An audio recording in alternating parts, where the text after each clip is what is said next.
Gracias, Carlos. Gracias. ¿Cómo anda, Ricardo? Bien. ¿Puedo hacer una corrección ahí? Sí, claro. Rojas no bombardeó la plaza. Bueno, No, digo porque en el episodio del 16 de junio él estaba entre las fuerzas leales todavía. Todavía. Todavía. Sí. Fue medalla de oro del Bueno, medalla por eso justicialista. digo, pues simplemente para para tiene la razón. verdad Lo que histórica. pasa es que era la fuerza el 16 de junio, pero es verdad lo que dice Ricardo y es más ajustado que lo que estoy diciendo yo. Gracias. Ricardo, y bueno, te tengo que preguntar sobre Menem. ¿Qué pensás de ese yo presidente? tomo lo que decía Campolongo, que es verdad. Yo fui un opositor fui uno de los economistas jefe de la campaña del entonces gobernador Angelós, participé en las polémicas más duras, yo era el que de todo, bueno, ahora también, era el que iba a la carga y el que en general estaba en las instancias más duras, de los cruces más fuertes. Interactué a lo largo de 10 años con el presidente en distintas circunstancias. Debo decir que siempre tuve un trato respetuoso de su parte, a pesar de... Voy a contar una anécdota muy graciosa que nunca la conté. Y es verdad que nunca sentí miedo. O sea, yo no sentí, como en otras épocas, persecución, violencia, agresión, nunca tuve. En una oportunidad, en los momentos, en una crisis muy grave que tuvo el país, la cuestión del tequila, viene... 1985. 1995. 95. Viene Henry Kissinger a la Argentina. Entonces invitan a una serie de economistas a que, en una reunión que estaba el presidente. Entonces uno de los funcionarios oficiales dice, bueno, para evitar una versión edulcorada, ¿por qué no lo hacen hablar a López Murphy? Usted sabe que yo soy incapaz de una versión edulcorada. Y hago una exposición realista sobre los dilemas que sufríamos, la gravedad de la situación. ¿Era una reunión oficial? Era una reunión... ¿O era social? No, era una reunión que el presidente asistía. Era importante que Kissinger tuviera una visión constructiva. Yo expliqué cómo era el problema, el esfuerzo que se estaba haciendo y que todas las fuerzas políticas pretendían que Argentina superara una adversidad que venía de un choque externo y que se estaba haciendo un esfuerzo enorme para eso y que más allá de mis discrepancias, yo, como todo el espacio político al que pertenecía, íbamos a prestar cooperación para salir adelante. Sí, sí, sí. Entonces nos vamos de la reunión. Bueno, por supuesto que eso fue muy favorable para Argentina, esa exposición. Salimos caminando y el presidente Menem me agarra el brazo y me dice, ¿alguna vez reconocerá que hice algo bien? Le digo, mire, presidente, yo siempre he estado enfrentándolo. Usted no puede pretender que yo haga ese comentario. No, digo, porque nunca he escuchado un comentario favorable. Algo debo haber hecho bien. Estuvo muy simpático. Una persona simpática, a pesar de él. Él sabía que yo era un duro opositor y además era uno que argumentaba, no en un sentido destructivo. Yo creía que las reformas que se emprendían en esa época necesitaban más firmeza porque nos habíamos puesto un estándar muy exigente, que era el 1 a 1. O sea, fuimos más disciplinados en esa época que muchos años para atrás. Claro. Pero no lo suficiente para el estándar que nos habíamos fijado. Claro. O sea, una cosa, cuando usted se pone un estándar tan alto, tiene que estar a la altura. Y la segunda, que decía recién Campolongo, y yo coincido, que usted tiene que tener ejemplaridad.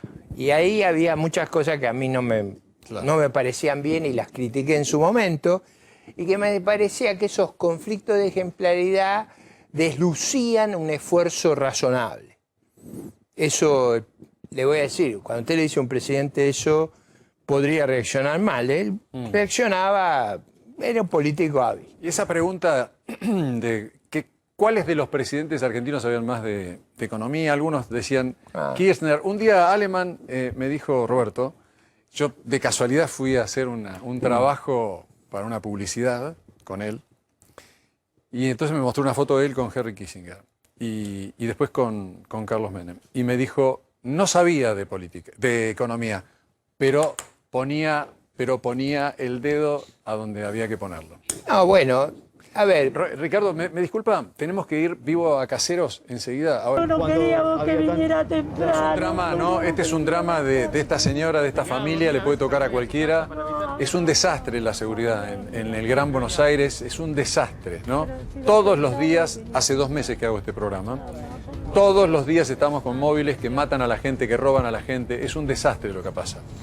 Así que bueno, tema seguridad, ¿cómo lo ves, Ricardo? Porque la verdad es que... Yo estoy conmovido porque este episodio da una idea de la situación de fragilidad que estamos en nuestra sociedad y la angustia. Además, las personas que trabajan, que crean valor, que le dan empleo. Bueno, era del papá de la señora esta fábrica, ¿no? Sometido a esta violencia, a esta brutalidad. Yo ahora no lo pasaron ustedes, pero yo vi el video completo. De lo que lo que ocurrió anoche, totalmente. Terrible. Gente que llega abruptamente. Bueno, pero eso requiere una conciencia sobre todo en el gobierno.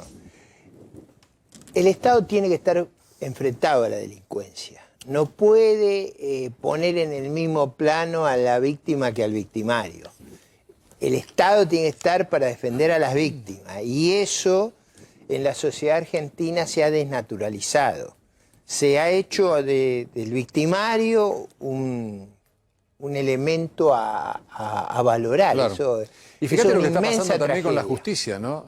Los narcos no los pueden enjuiciar porque hay 19, no sé cuánta cantidad de casos. Creo que hay 197 casos de 5.000. Usted vio la cantidad de reincidentes que la policía detiene y cuando los libera va y asesina. Todas esas cosas yo creo que requerimos otra conducta. Pero eso también es la sociedad, porque la sociedad cuando vota tiene que pensar por lo que vota. Totalmente. López Murphy, vamos a escuchar a la hija del empresario asesinado lamentablemente. Queremos justicia, es lo que pide todo el mundo, porque, o sea, no lo pide solo en este... O sea, hace años que la inseguridad en el AMBA es un desastre. La gente pide justicia. Ahí está reclamando las cámaras de seguridad. No tienen las imágenes de la cámara de seguridad. O sea, para ubicarlos por la huida, ¿no? Por el escape. Claro, no pueden no aparecer esas imágenes que son clave después para la detención del delincuente. Y eso requiere, ya le digo, una actitud global en la opinión pública, por supuesto en el gobierno, pero en la opinión pública. Porque acá se ha sido muy permisivo con esas doctrinas abolicionistas tipo Zaffaroni. Por eso usted tiene que acá se ha sido indulgente con los asesinos. Eso es lo que termina en este desastre. Claro. Vamos un poco a la política. ¿Cómo está ahí en el Congreso? No, bueno, yo volví al Congreso el 17 de enero esperando las extraordinarias, esperando que nominemos las comisiones. Por los conflictos que hay dentro del oficialismo todavía eso no se ha hecho. O sea, yo por supuesto que estoy sosteniendo reuniones con asesores, he presentado proyectos, he intercambiado opiniones con otros diputados, he tenido, digamos, sobre distintos tópicos y hemos presentado proyectos y pedidos de informe. Digo, el último tiene que ver con estos viajes del presidente a Rusia y a China, que yo estoy indignado por una cosa que le hace tanto daño a la Argentina, que es esta central atómica. ¿Por qué estoy enojado? Si algo tiene Argentina... Es uno de los tramos de esto de la ruta de la seda. Es una cosa muy complicada. Igual que la tecnología, ¿no? Además. ¿Por qué complicada? Si algo tiene Argentina que le sobra, es gas. Tenemos gas para 600 años. ¿Qué es lo que hace esta central, que es disparatada, que nos cuesta 10 veces más que generar energía con el gas? Sustituir gas. La clave del progreso es hacer escaso lo que usted tiene abundante y hacer abundante lo que usted tiene escaso. ¿Me sigue el razonamiento? Sí. Esto hace abundante lo que tenemos abundante, o sea, no sabemos qué vamos a hacer con el gas, porque en vez de usar el gas que nos sobra, vamos a usar energía atómica, y escaso lo que tenemos escaso, se lleva buena parte de la inversión argentina. No debe haber una idea más disparatada que esta. No es mi opinión solamente. Alieto Guadani, Carlos Perellana, Emilio Apud, el conjunto de exsecretarios de Sí, Energía, todo el mundo. Son muy activos hace es un años, ¿no? escándalo de una dimensión extraordinaria y tiene muchas dimensiones. Me restrinjo a las que no son las más peligrosas. Hay dimensiones más peligrosas todavía. Ricardo López Murphy, lo llevo a declaraciones, el otro día le pegaron bastante, ¿no? Y le pegó un candidato que en la última encuesta sale primero, antes que los de Juntos por el Cambio y Frente de Todos, que es Milei, ¿no? ¿Cómo toma las declaraciones de Milei? Creo que hasta incluso creo que le llamó traidor, no sé. Tendría que revisar, pero me parece que también utilizó esa palabra en el sentido en que aparte tienen un pensamiento bastante parecido, ¿no?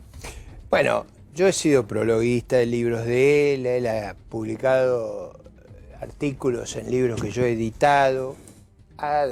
Decía que yo era su padre. Por eso.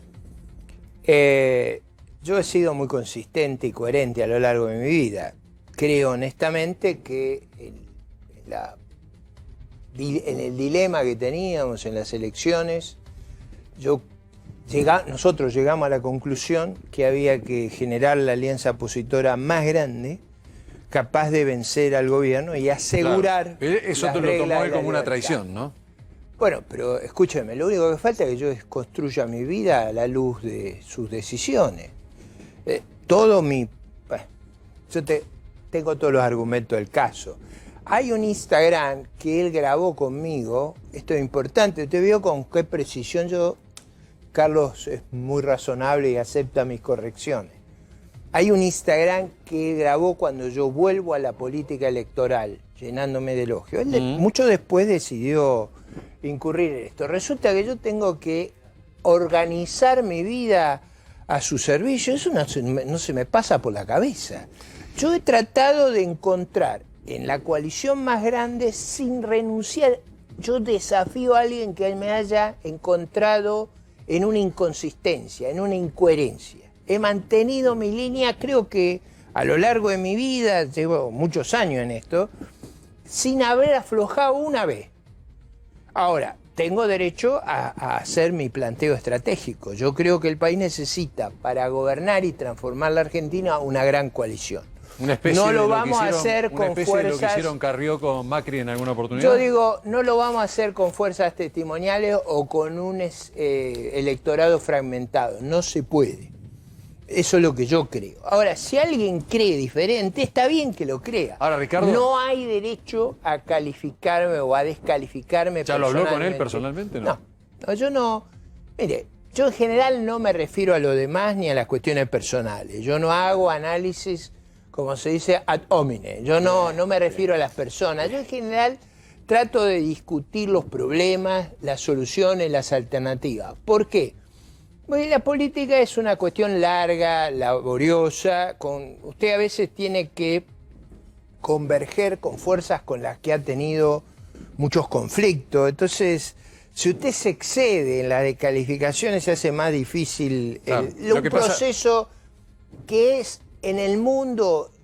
Fue extraordinario cuando Begini y Arafat pudieron hacer Begini y me equivoqué, con el presidente, con Sadat el acuerdo. Anwar Sadat.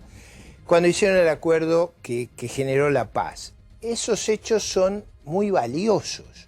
Usted muchas veces tiene que hacer cosas, por ejemplo, el caso de Obama, días antes de las elecciones que lo consagraran presidente, fue a apoyar al presidente Bush, porque Estados Unidos estaba en una grave crisis. Obama no calculó si iban a hablar mal o bien de él. Pensó que cuál era la prioridad de los Estados Unidos. Entonces, yo digo, necesitamos gestos de hidalguía y de nobleza. Es difícil tener hidalguía y nobleza cuando usted vive descalificando a sus adversarios. Ricardo, lo saco de este tema, lo va a tener que llamar, porque ahora Milei ya no es más Milei el del pelo así, hasta inclusive va arreglándose el pelo, ¿no? Ya Milei es la tercera fuerza y ahora el más popular de los... Hoy es el más popular de los políticos. Yo no tengo nunca ese tipo de consideraciones.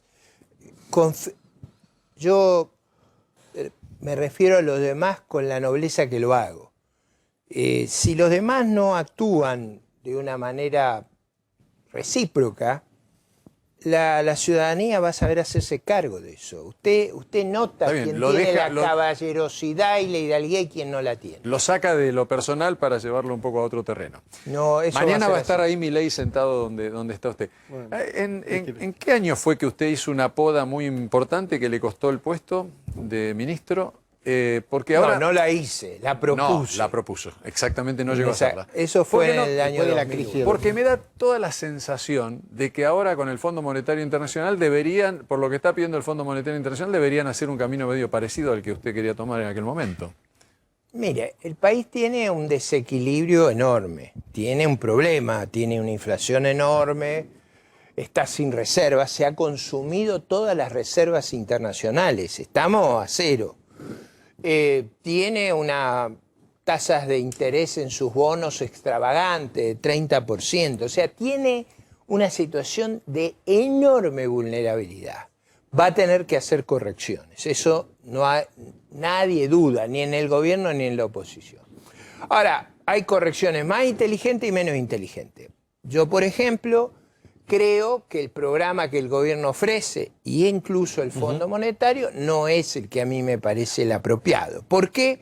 Porque yo creo que el país necesita reformas estructurales y a ellos les parece que no hay que hacer nada.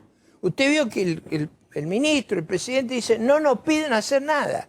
Pero si el problema no es que les pidan, nosotros necesitamos reformas porque tenemos la mitad de nuestro empleo en negro, la mitad de nuestro empleo en negro. Tenemos unos problemas enormes en el sistema previsional, tenemos problemas enormes en el sistema educativo y ellos creen que no hay que hacer nada. Entonces yo estoy en desacuerdo. Segunda cosa, el programa contempla aumentar la deuda y aumentar el gasto. Y yo no estoy de acuerdo con eso. Acá el problema es... no solo asesinan a los empresarios productivos, sino que usted necesita recrear en los sectores productivos expectativas. Y si lo único que les dice, les vamos a cobrar más impuestos, les vamos a quitar el crédito, les vamos a hacer una carga más pesada, lo que usted está haciendo es protegiendo al sector más improductivo de la Argentina y debilitando lo único que le va a dar capacidad de salida. ¿No va a firmar entonces eso Es que no tengo el que bloque de firmarlo, ustedes ahora vamos a explicarlo. en el Congreso, ¿no? No, Que que sería yo importante. ni yo ni ningún diputado ni ningún senador tienen nada que hacer en eso. En nuestro sistema institucional, la política económica es responsabilidad del Poder Ejecutivo. No somos un régimen parlamentario. La Constitución de Alberdi es presidencialista como la brasileña, como la uruguaya, como la O sea, chilena. ¿y para qué pasa por el Congreso? Bueno, no, pero esta explicación es vital porque hay una confusión enorme. A ver. Lo único que va a ir al Congreso es la autorización de endeudamiento. Cuando Alberdi O sea, una parte, diseñó un la extracto, un Constitución, dijo, todos los políticos son sinvergüenza. Y los de esa época eran mucho menos sinvergüenza que ahora. ¿Qué dijo Alberdi? Les voy a poner un control feroz. Los impuestos los establece tienen que iniciarse en diputados. No es solo que lo establezca el Congreso, tienen que iniciarse en diputados, porque representan al pueblo.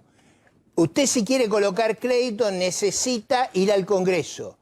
Y si quiere emitir monedas, si funcionáramos como la Constitución dice, tiene que ir al Congreso. Ahora Ricardo, fíjese una cosa, lo único que va a hacer el Congreso es autorizar el endeudamiento.